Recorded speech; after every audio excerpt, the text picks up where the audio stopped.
Hello everyone, welcome to dignity RS. पिछले video lecture में हम लोगों ने कवर किया था गवर्नर, और गवर्नर के बाद हमने कवर किया था विधानमंडल। उन दोनों टॉपिक्स को कवर करने के बाद आज हम अपनी पॉलिटी सीरीज में आगे बढ़ते हैं और कवर करेंगे मुख्यमंत्री। एक सेकेंड, मुख्यमंत्री प्लस मंत्रिपरिषद, COM, CM और COM। तो आगे बढ़ते हैं, इस टॉपिक को डिस्कस करते हैं। मुख्यमंत्री और मंत्रिपरिषद सबसे पहले संविधान के कौन से भाग में आएंगे? भाग 6 में। क्यों? क्योंकि राज्य का सारा प्रशासन किस में आता है? संविधान के भाग 6 में। और मुख्यमंत्री भी राज्य प्रशासन का ही भाग है, तो वो भी भाग 6 में आएंगे। गवर्नर भी किस में था? भाग 6 में। विधानमंडल भी किस में? भाग 6 में। मुख्यमंत्री और मंत्रिपरिषद भी किस में? भाग 6 में। और एक और हमने देखा था स्टेट लिस्ट, कंकरेंट लिस्ट, ये सारी चीज़ें ये किस में आएंगी? ये शेड्यूल में आएंगी। कौन से शेड्यूल में आती है ये आप लोग मुझे कमेंट करके बताएंगे। तो मुख्यमंत्री और मंत्रिपरिषद इन दोनों का संवैधानिक आधार क्या है? भाग 6। भाग 6 में कौन से अनुच्छेद? 63, 64, 66 एंड 67। 63 और 64 हम पहले भी डिस्कस कर चुके हैं। किस रिलेटेड है ये? गवर्नर प्लस CM और COM से। क्या कहते हैं? मंत्रिपरिषद की सहायता और सलाह। इसका मतलब क्या है? गवर्नर जो भी काम करेगा, जो भी डिसीजन लेगा, वो मुख्यमंत्री और मंत्रिपरिषद की सहायता और सलाह से लेगा। Aid and advice of CM and COM। Governor अपने सारे डिसीजन CM और COM की सलाह से लेगा। किस में लिखा है? आर्टिकल 163 में। 164 क्या कहता है? मुख्यमंत्री और मंत्रियों की नियुक्ति। मुख्यमंत्री की नियुक्ति कौन करता है? राज्यपाल। और मंत्रियों की नियुक्ति मुख्यमंत्री की सलाह से कौन करेगा? राज्यपाल। राज्यपाल में भी देख चुके हैं, यहाँ पे भी आर्टिकल इम्पोर्टेंट है। फिर आर्टिकल 166 में राज्य के सारे कार्यों का संचालन कौन करता है? मुख्यमंत्री और मंत्रिपरिषद। 167 में मुख्यमंत्री के और क्या क्या कर्तव्य हैं उनको देखेंगे। ये 4 आर्टिकल्स जो है एग्जाम पॉइंट ऑफ व्यू से आपके लिए इम्पोर्टेंट है, तो इसको 3-4 बार पढ़ना, अच्छे से रिवाइज करना। क्वेश्चन देखते ही आप सीधा आंसर पे टिक कर दोगे। नेक्स्ट, मुख्यमंत्री कौन होता है? मुख्यमंत्री राज्य का वास्तविक कार्यपालिका प्रमुख होता है। वास्तविक यहाँ पे ऐसा क्यों लिखा? क्योंकि हमने राज्यपाल में देखा था, राज्यपाल राज्य का संवैधानिक प्रमुख होता है। राज्य के जितने भी काम हैं उनके नीचे राज्यपाल के साइन होते हैं। राज्यपाल राज्य का नॉमिनल हेड होता है। संवैधानिक मुखिया होता है। संवैधानिक मुखिया कौन होता है? राज्यपाल, जिसको हम कॉन्स्टिट्यूशनल हेड एग्जीक्यूटिव या फिर नॉमिनल हेड एग्जीक्यूटिव भी कहते हैं। लेकिन मुख्यमंत्री सारे काम, सारे डिसीजन लेता कौन है? किसके नाम से लिए जाते हैं वो अलग मैटर है, लेकिन लेगा कौन? फाइनल डिसीजन होगा किसका? मुख्यमंत्री का। सरकार कौन चलाएगा? मुख्यमंत्री चलाएगा। तो वास्तविक कार्यपालिका प्रमुख कौन होगा? मुख्यमंत्री होगा। Real head executive of the state मुख्यमंत्री। Nominal head executive of the state governor. राज्यपाल संवैधानिक प्रमुख या नॉमिनल हेड एग्जीक्यूटिव, मतलब इनके नाम से काम होंगे, लेकिन काम कराएगा कौन? मुख्यमंत्री। तो रियल हेड एग्जीक्यूटिव कौन होगा? मुख्यमंत्री।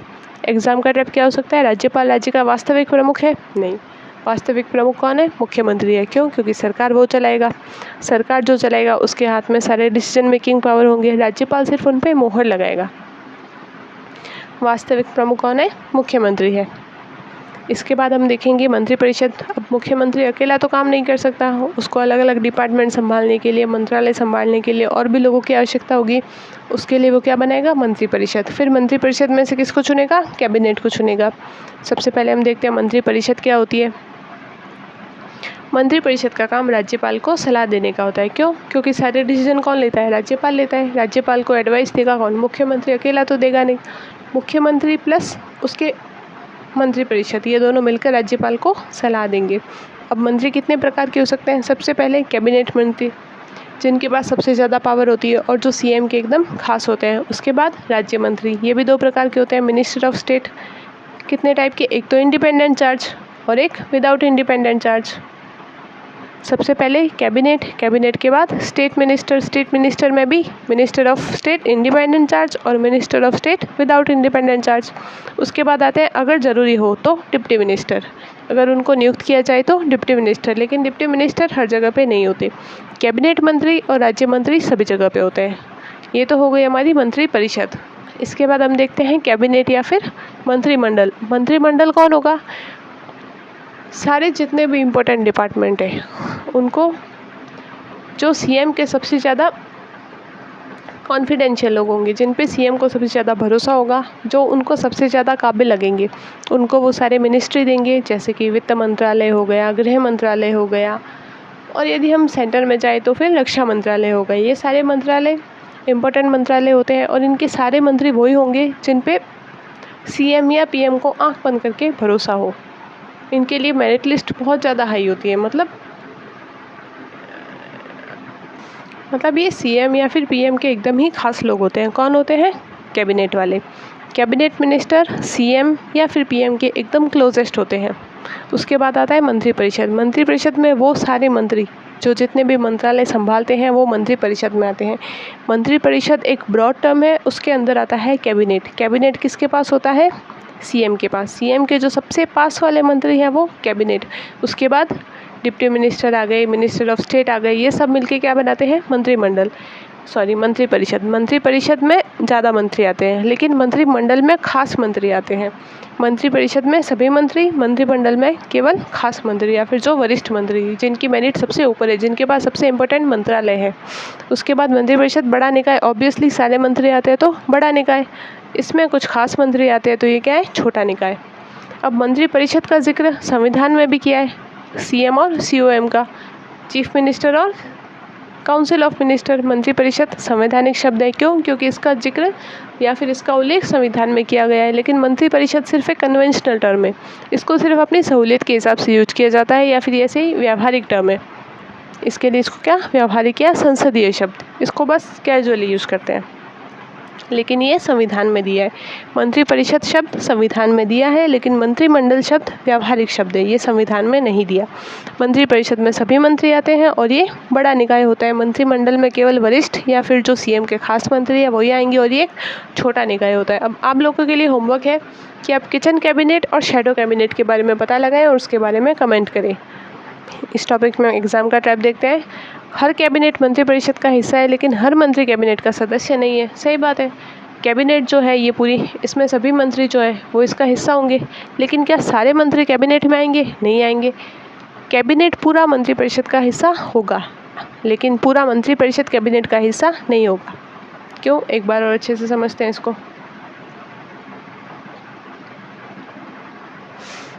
एक फ्रेश पेज लेते हैं।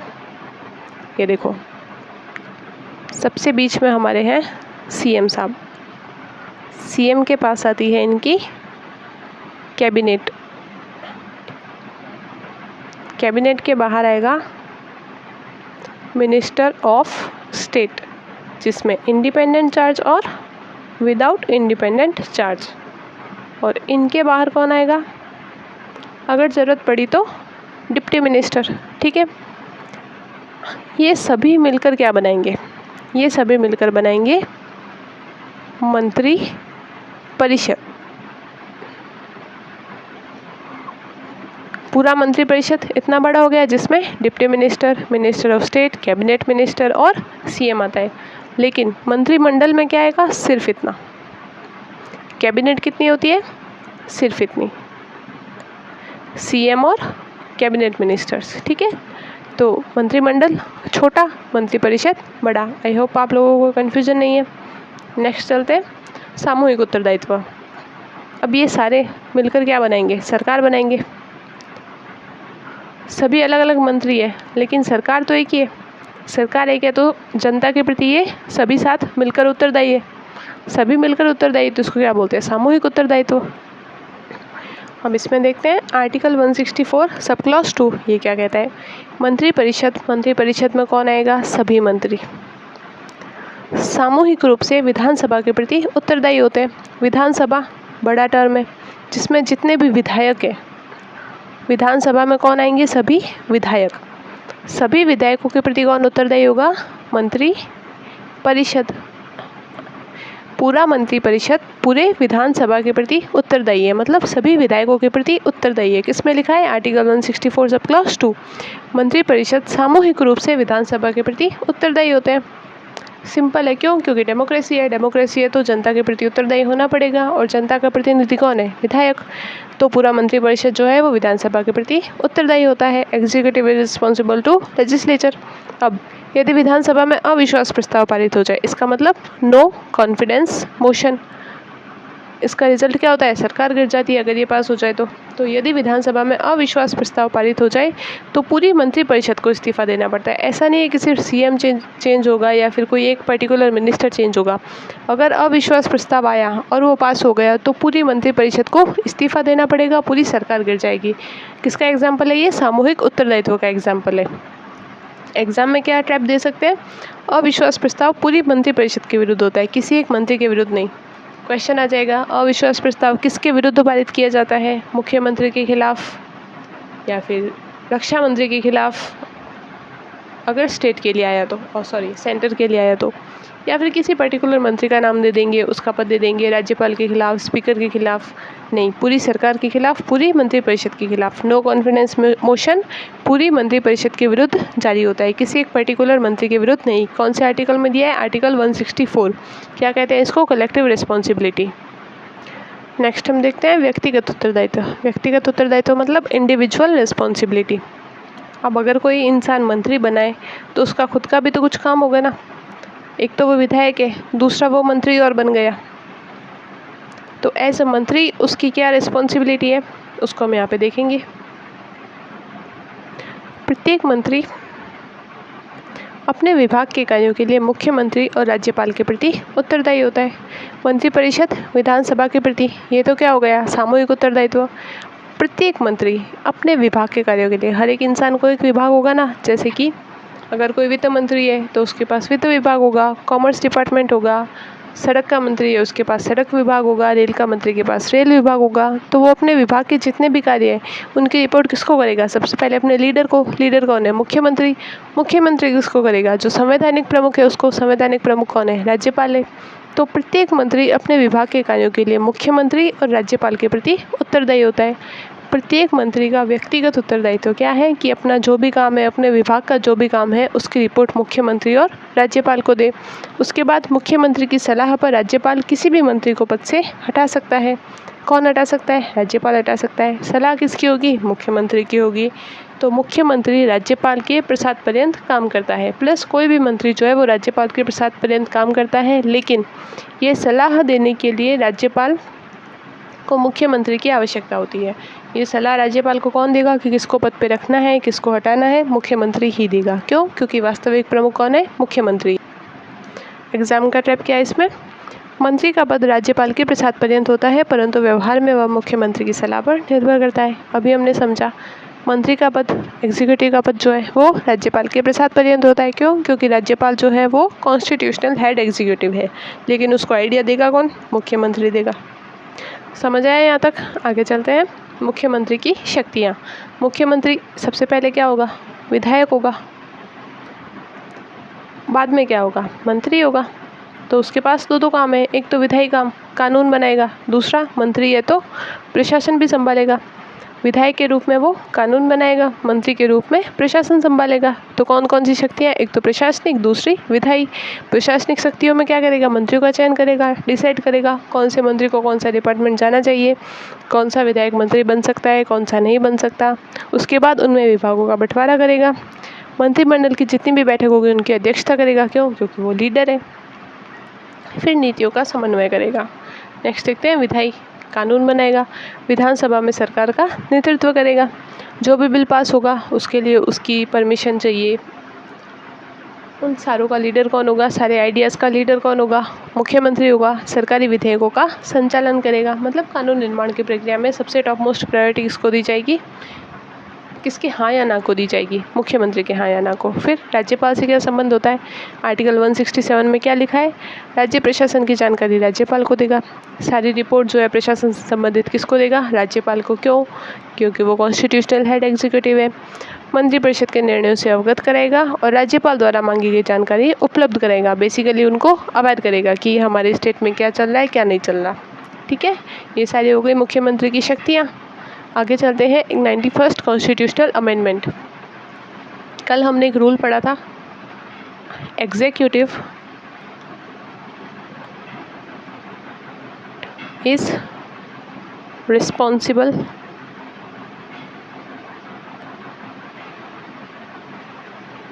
To legislature.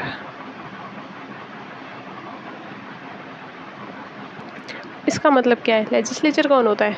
जो कानून बनाता है, मेंबर ऑफ लेजिस्लेटिव असेंबली या फिर सांसद, member of parliament, MP. MP या एमएलए कौन है? लेजिस्लेचर है।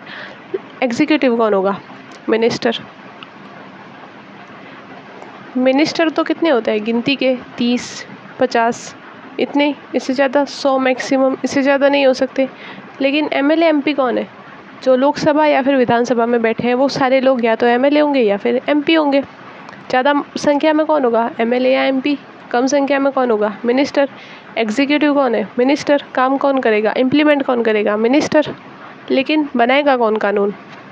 एमपी या फिर एमएलए। स्टेट के लिए एमएलए, ठीक है। कानून बनाएगा कौन? एमएलए।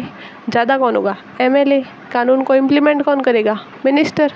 कम संख्या में कौन होगा? मिनिस्टर। एग्जीक्यूटिव कौन है? मिनिस्टर।